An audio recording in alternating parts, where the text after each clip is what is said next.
Hello and welcome to the Band of One podcast. I'm Riley Wilson, and this podcast is designed for absolutely anybody that wants to start or grow or develop a solo or small performing group career. I've got over 50 years of experience and will use not only the tips I've learned over the years, but the tips from other pros in their neck of the woods. The idea here is to make this actionable, fun, entertaining, and believe it or not, profitable. If you like what we do, be sure and share this with others, and don't forget to become a subscriber. Let's get busy. This is part 2 of my conversation with the award-winning David Payton. David, once again, welcome, my friend. Pleasure. Good to be here. Thank you. So a couple of things that I want to address that we didn't even cover in number 1, and that is, I believe to be a solo performer, if you're going to sing, you have to be a good singer as well as a guitar player. Now, you got playing guitar very, very young, but let's talk about the vocal side of things. Okay. How did that develop for you? Well, learning to play, I also had to sing. So, I apparently my mom said I was a really, really good and exceptional singer for my age. And, I would sing, we would sing on the way on trips and stuff. We'd sing gospel songs because we were always in church and as a family, and I would sing harmony just naturally. I could pick out the harmonies of Wow. 6, 7, 8 years old. And my sister said, "David's singing out of tune," and Mom says, "No, he's not. He's singing alto." I innately picked it up. I mean, I just I had it, so I could hear harmonies, and I would hear a 2-part harmony on the radio, and I'd add a third. Just instinctual. So Wow. had that. So I'd sing along with Simon and Garfunkel and add a third harmony, just whatever. That's all I could think of. But so I was always singing, and I sang in every group there was in middle school and high school, and I was in all the musicals.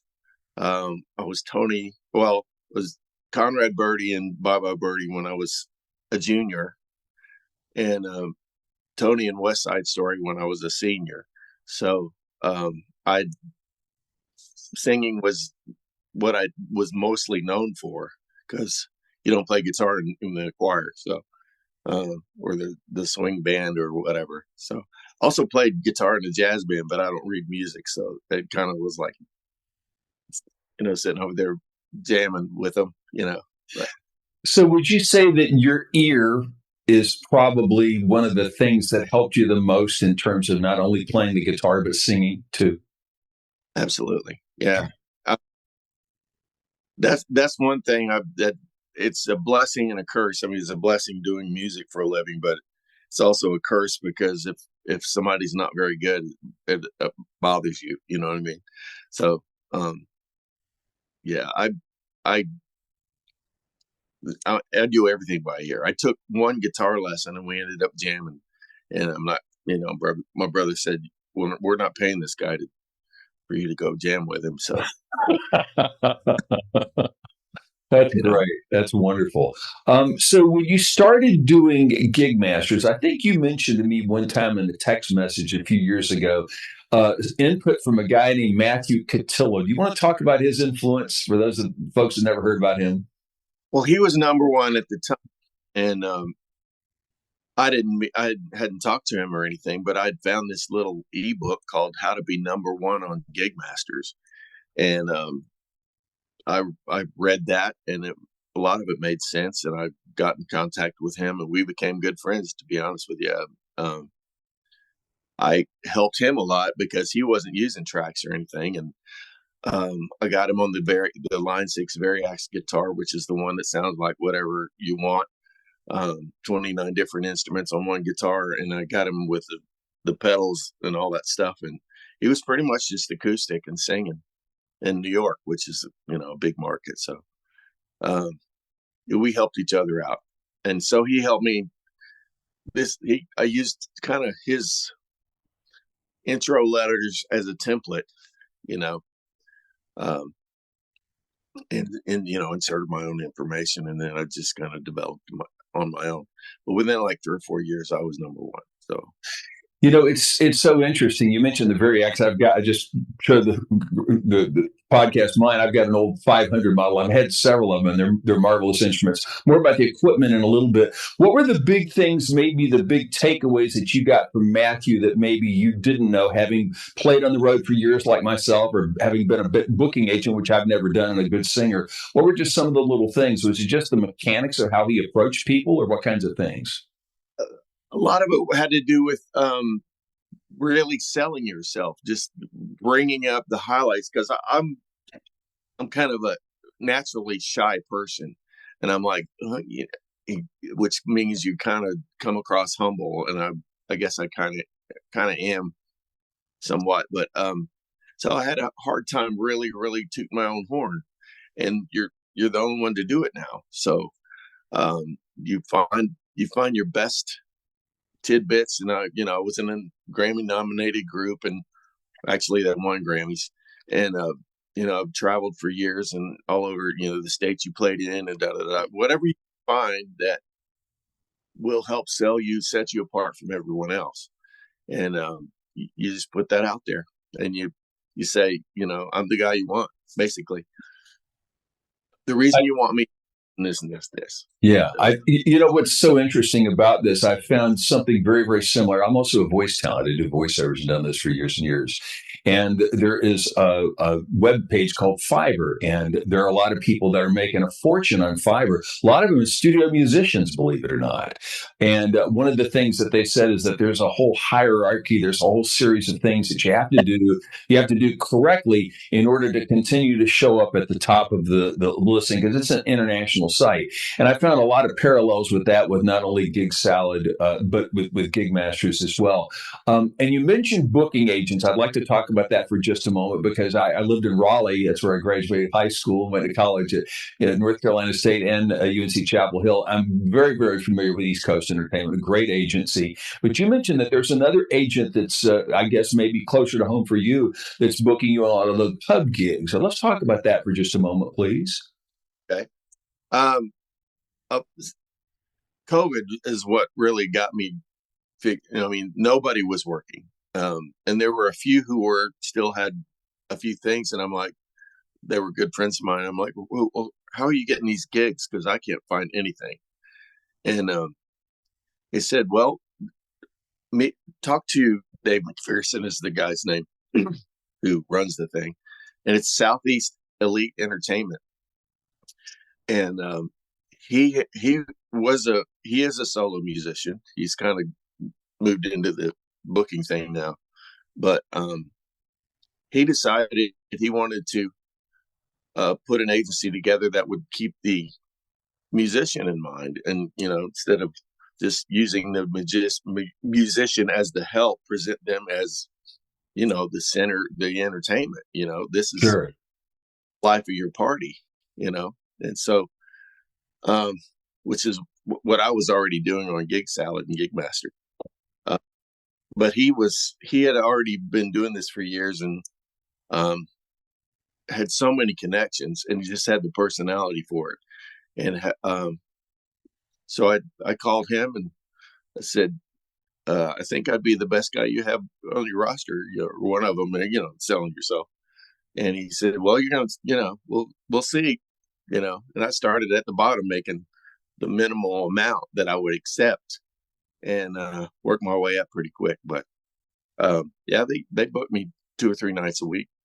Let's talk about what your schedule actually looks like right now, because for those folks that don't know much about you, you're essentially a full-time player, my friend. What's a typical week look like for you these days? Um, in the summer, I have played up to 8 gigs in one week, but that's very rare. 5 or 6 is a big week.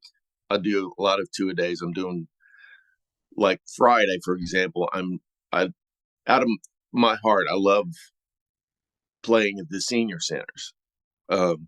Most people are like, I don't want to play for old people. I love playing for them because they think I'm a rock star. Yeah, they And do. go in there, I sing Pretty Woman, and I sing all these. I sing stuff that most people who play in senior centers don't play. Um, Uh, I can't think of the song. Pretty Woman, Mustang Sally, just Oh, all the sure. big songs they want to hear. But I got the band tracks with me and stuff. You only have to play an hour because that's their attention span. Yeah, So absolutely. It's so funny. I did a facility in a neighboring community the other day, and the lady was so impressed. It was a really small group; it was under 10 people. She says, "We want to tip you," and I said, "Well, here's my Venmo." They tipped me $40 at a retirement facility, and I think the longer that you perform, you get to a point where you're really grateful to have an audience, grateful for people to come and listen to you. I'm grateful for every gig I get, every tip I get. In other words, what happened is I connected with somebody. And I think that that's probably the secret to your success is that you've been connecting with people for a long time, right? yeah, but the point is, like when I started Friday, I will do a senior this I'll do a senior center, and then I'll drive straight to a pub gig. And so I do stuff like that fairly often. There are places that have afternoon events and stuff, so I'll do two a days, a couple of times a month. And you Um, haul a lot more gear than I do, pal. I do. In fact, David, let's talk about this. We won't go into your Allen and Heath versus Mackey Yeah. Mixer debacle of the last week, but just tell everybody just a basic thing of what you drag in a typical solo gig. Okay. I use the uh, Electro Voice Evolve 50, which is the subwoofer, and you put the sticks in there, and it's quick because you don't have any cables. You just plug the sub in, and just stick them in there, and they work. Um, I have been using an Allen Heath mixer, but I just bought a new Mackie because anyway, I'm using a 16 channel Mackie mixer, and I will run Line 6 Helix is my guitar heart and controller, and I'll have a Variax James Tyler Variax that I play through it, and it goes into TC Helicon vocal voice live 2, which gives me 3 or 4 harmonies if I need them, and direct into the board. No cabinets, no amps, none of that, because you don't want stage volume. You want all the music to come out of your main speakers. You want it to be all in the mix. You don't want a speaker over here and an amp over here, and trying to balance all that stuff out. So everything is in the mixer. I use the mixer effects usually because they're consistent. Like I'll set a delay for my vocal, and I'll put a little more of that same delay on my guitar, so it sounds like cohesive in the same room. You know, um, and I learned this stuff over the years. So that's kind of a typical thing, and the mic stand and all that. But Sure.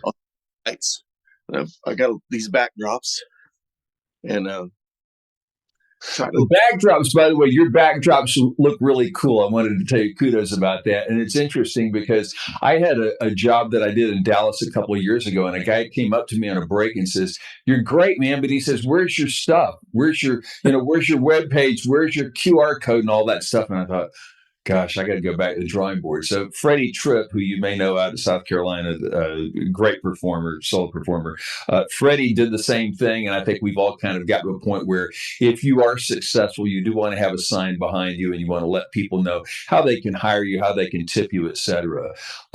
One of the other things that I'm very curious about talking with you about is you started doing something at the back half of the gigs which we that have been performing for a long time thought for years was blasphemy, and that is you're also a DJ. So talk to me about that.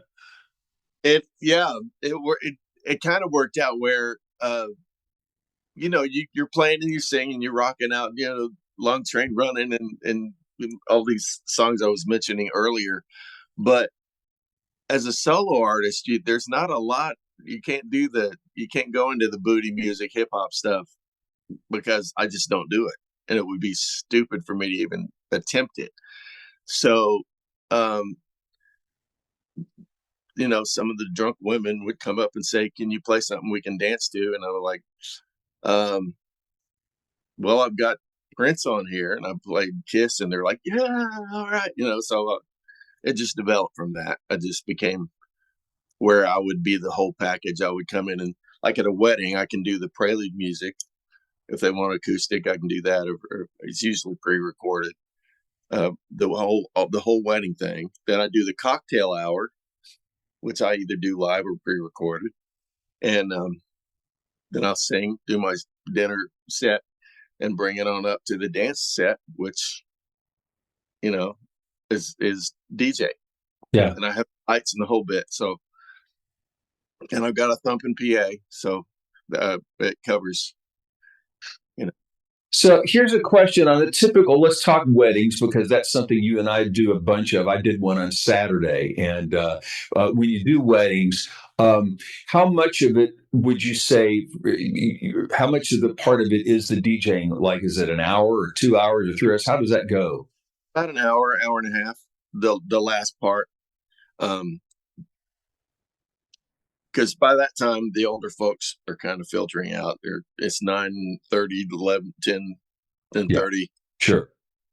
About 9:30, 10 o'clock, you start the DJ thing, and I kind of much go bang bang. I mean, there's a delineation. I turn my lights off, the ones that are on me, and then I turn the dance floor lights on, where the attention's on the music and the dance floor. You know, which I learned over the years. So, I was going to ask about that because obviously you have to bring some more production in terms of throwing lights on the dance floor and all that, and make at that point it becomes the bride and her friends who have probably sure. had 15 drinks at that point, and Right. so they want to listen to booty shaking music or whatever we want to call it. When you started doing that, did you find that your bottom line increased? Yeah, yeah, doubled probably. Yeah. Because for those folks that don't understand about what's going on in the wedding biz, you and I are often contacted. Any guitar player, singers contacted about playing either the wedding itself, the ceremony, or the cocktail hour, and then after that, they want to bring a DJ in. Right. And so, if you're able to offer a one stop shop, I would imagine that it's probably pretty hard to compete with you for anybody that's doing this, not just in Atlanta, but the Southeast. Because let's talk about travel for a moment, brother. You travel a bunch, don't you? Not not a lot, but like the other day, well, a week ago Monday, I did a corporate thing out of St. Simon's Island, which is 6 hours away. And that's I, Florida, right? yeah, no, well, it's Georgia coast. Okay. Down that way, it's south of Savannah. Yeah. It's almost Florida. Yeah. And they put me up with the king and prince for the night in this $450 hotel room and fed me buffets, and it's like kind of when I used to do the casinos for a while too. That there was the same kind of situation. Yeah. You do your thing, but then you got all the perks that come with that. But Yeah. that's Yeah. not very more. I like to be in my home, in my own bed with my own wife, and you know. So, I understand that vividly. One of the neat things that's happened for Angelica and I is that I've had an opportunity to play some travel dates. For example, last summer, we got to go up to Kansas, and I played a 50th wedding anniversary for a fellow and his wife. He had grown a field next to their house with, I think, 2 million sunflowers. And it actually made Good Morning America and all this, which was completely wild. So we do some travel dates, but like you, if I'm going to do a travel date, the client's going to have to pony up for it. And in terms of travel, obviously you play the entire state of Georgia, but you also play some neighboring states, like what? North South Carolina, fairly often, Alabama, Tennessee, sometimes Chattanooga, up into Knoxville. And for a while there, I was doing a lot of Tennessee dates, and they didn't even know each other or anything. So I was like, I don't know why, but it just seems to happen that way sometimes. And by the way, how many of these were like a gig masters or a gig salad job, or were they agent jobs? Um, Almost all the Southeast elite jobs are local Yeah. club gigs. There are a few. They find a few private gigs and stuff, but mostly it's mostly the pub circuit. Gig masters, and well, I can still call them that. It's the bash. Yeah, I know. They wonder why they changed that name. Anyway, um, what can you do? Yeah. So they get me most of my stuff out of state or out of town anyway. Yeah. Yeah, yeah. One question that a lot of our viewers probably won't understand, but have you ever had the national package as opposed to the regional one? And did it I make any difference? I started off with a 500-mile radius, Yeah, yeah, which is way up there, and I played a very lucrative thing down in West Palm Beach. Did a rehearsal dinner, and I mean it was crazy money. I thought, well, I don't want to drive that far. I'm going to just get a bit of a ridiculous number. And they're like, great, let's do it. I'm like, okay. So, but I don't even like to do that anymore. Um, I used to play the casinos in Mississippi once a month, and I got to where it's not worth it, you know. there are some jobs, particularly the longer you've been doing this, there's some jobs you will grow not to enjoy playing. And they've got casinos all over Oklahoma. And I did a duo gig with a dear friend of mine probably almost 20 years ago.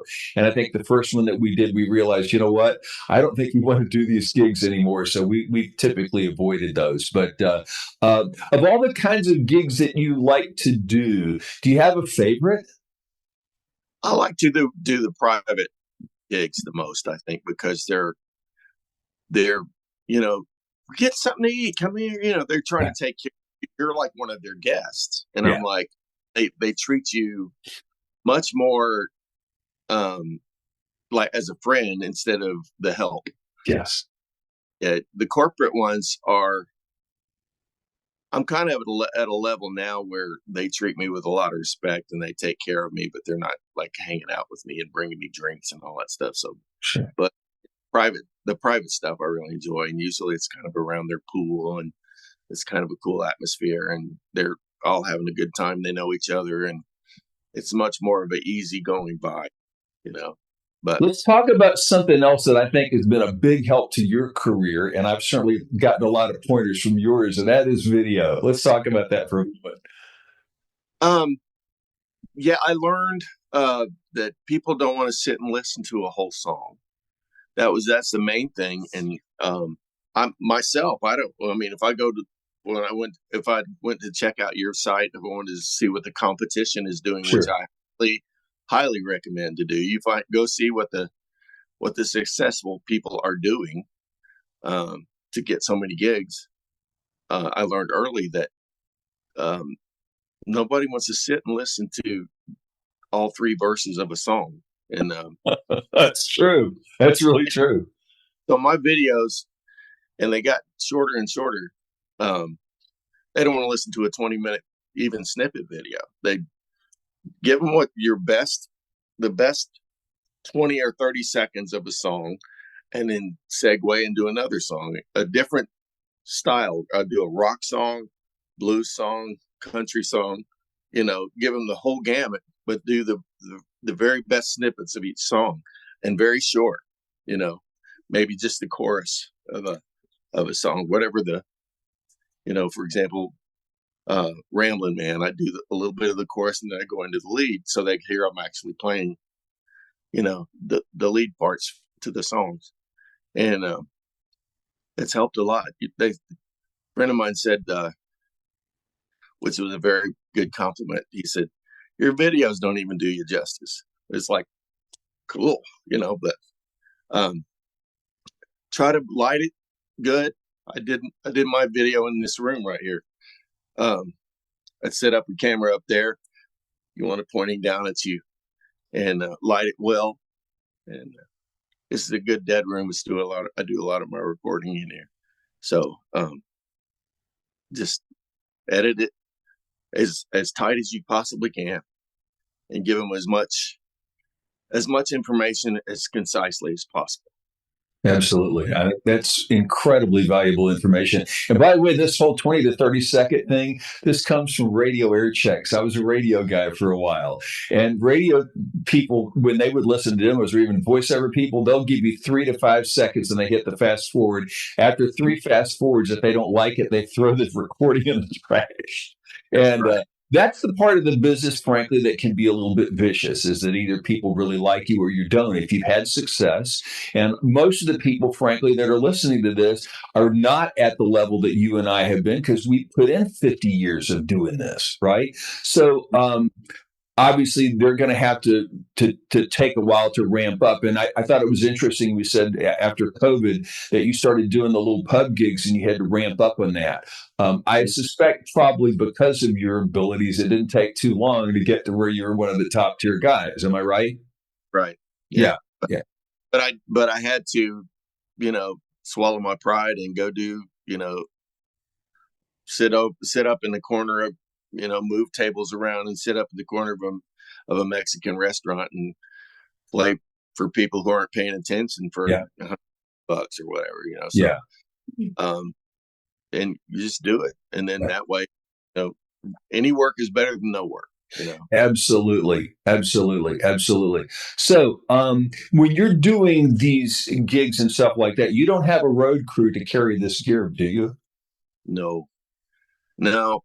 In fact, I'm at the age now where it's like I can't believe I'm still doing this every night, But I have a whole SUV full of gear, and I put it all on the biggest rock and roller cart they make with the big pneumatic tires. So if I have to roll it across grass or carpet or whatever, it'll go.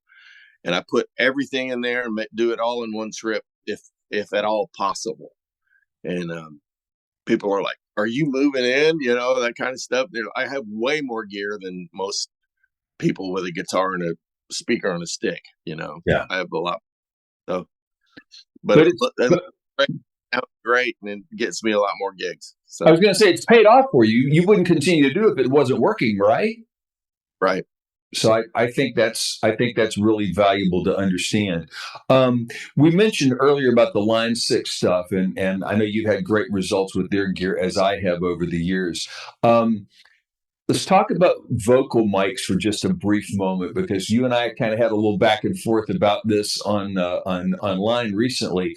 What are you currently using for a vocal mic? And because let's face it, as I said, most of us that are doing this are singing as well. We might actually be singing as much, if not more, as our guitar playing. Right. Um, I learned early that you use the best.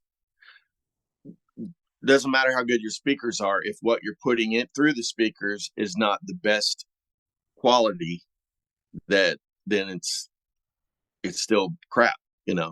If you put a crappy mic through a good speaker, it still sounds crappy. So I bought. I used a Beta 58 mostly, Shure Beta 58, which is kind of low end on the professional mic thing, but it worked well for me, and the frequency response and everything worked well with my voice, and I learned how to do the mic technique things, where I could utilize that. But now I've graduated to condenser mics, and I've just bought a Sennheiser 865, and I haven't even gotten it yet. It hasn't gotten here yet, but I've tested them, and it's just, the difference is just, oh wow! It's like the world opens up when you use a condenser mic, and all the crisp details. It sounds much more like a studio mic. Yeah. And again, you've spent a lot of time in a recording studio, as I have. And so you understand why that's so important. I've had great results. I found a blue Encore 300 that I actually picked up in Central Texas probably about 7 years ago. And I understand this was a mic they used in the very first season of The Voice. The only reason I think that it's cool, besides it being a condenser, it sounds great, is it's got a little light on the top of it. So if it's plugged in, I can tell that the phantom power is engaged and it's Oh, working. Good, And good. it's so funny because over the years, all these things, all the little tricks that you learn, I don't think anybody starting this has to get a condenser microphone. But I think, as I said, for folks like you and I that have been doing this for so very long, I think that it's certainly a great little tool to have. And I think your comment, and of course, we know this from the computer biz: garbage in, garbage out. If you don't put the very best in, you're not going to get the very best out. Um, what's the best part of playing solo, David? I don't have to share the money. To be honest, why don't there's so much gear. And I've got a gig now where I have to hump all that stuff up steps, like 25 steps, Mm, uh, once or twice a month on Sundays to play on a roof at this place over here in town. But it, they love me over there, and they tip very well, and it's worth it, and it keeps me in shape. And it's not that often. I kind of turn down all the gigs that have stairs involved, but this one's right here in town, and it's a cool place. Everybody knows it, and so um, I do that, but hardly ever do I have to hump it up the stairs. But um, it's so much stuff, and it takes me 45 minutes at least usually to set up. I can do a little 30 minute setup for the senior centers and stuff, but sure. so I have to, it's another 2 hours at a gig time for me setting up and tearing down and loading out. But it sounds great, looks great. I It gets me a lot of repeat business. I get a lot of gigs from. I play a nice restaurant or whatever, and have this nice sound system and decent lights, and you know, can I have your card? Or they're taking pictures of my sign and stuff, and I get a lot of private and corporate gigs from stuff like that too. So, Success begets success, right? I mean, do your best. Even if you're playing a little restaurant over in the corner, make it look as professional as you possibly can. Make it look as clean. I don't want anybody to see wires and things dangling here. I put little drapes over everything, and like my light stand, I'll have a little drape around it so you can't see the cables and the plugs and the outlets and all that stuff. And it makes a huge difference, I think. Presentation is so important here in the 2020s, as it were, right? I think that's absolutely critical. What's the most difficult part, or the part that you like the least? The physical Yeah. labor, set up, tear down. Um, it's kind of cool because when I got confidence now, I know that I'm pretty much gonna hopefully nail it everywhere I go. So when I'm walking in and they're kind of looking at me with a hat, and I walk in dressed like a musician, you know, and they're like, "Who's that guy? Oh, he must be the. I wonder if he sings country, or they're talking about me because I look different." And I'm loading all this gear, and it's like, golly, I'm setting it up. That's the part I really don't care about, but I have confidence that this way, you know, Yeah. you'll like me when it's Yeah. over, Yeah. and they do usually do. And then loading out is probably the worst part because it's all over, and it's like you're tired, but you still got all this gear you got to deal with. Yeah. Like I said, I don't have to share the money, so Yeah. people So ask me, why don't you play in a band? And I'm like, I can't take the pay cut. you know, I yeah, understand it vividly. and they don't pay what I would make what I'm at now. Sure, absolutely. Do you do anything to take care of your physical body, like go see a chiropractor or an acupuncturist or anything at all like that? Chiropractors occasionally, if I'm starting to get tweaks and problems and stuff, I don't go on a regular basis anymore. Okay. But I think I get enough. I mean, I do some cardio. I have a treadmill here at the house and Cool. a machine that hardly ever gets used, but it's there if I need it. And I humping the gear is plenty of exercise on that day. Yes, that's a lot of it. And if you're doing it 3, 4, 5 days a week, that's a lot of exercise anyway, isn't it? Yep. It is. That's wonderful. That's wonderful. David, this has been tremendous. I've learned a lot. I know that our podcast listeners have learned a lot. Thanks. Any final things you'd suggest for somebody either starting or developing a solo or small group career? Find your wheelhouse. Do what you do. Don't try to do what you're not. If you're a good country singer, don't try to sing hip hop. Don't try to sing, jazz. If you're a good jazz singer, don't try to sing country. Do what you do and do it the best you can, and make the whole thing, not just you and your voice. I sing good and I play good, but you need to look good and you need to present yourself well. You need to dress like a musician. This is just a flannel shirt, but the presentation is the first impression, So if you come in looking like a slob, they don't care how good you sing, And so just give them your best product and it'll sell itself. It's fantastic. Great input and great advice. Thank you, David. So thanks, everybody, for being a part of this one. This is Riding Wilson for the Band of One podcast. We hope you've enjoyed these last two installments with my buddy from Atlanta, Georgia, David Payton. If you've got ideas for an upcoming podcast, be sure to reach out to me either through our webpage, guitarmadesimpler.com, or you could also reach out on the Facebook page for Band of One. And if you want to get in touch with David, it's davidpayton.com. Thanks, everybody. We'll see you next time right here on the Band of One podcast. Goodbye.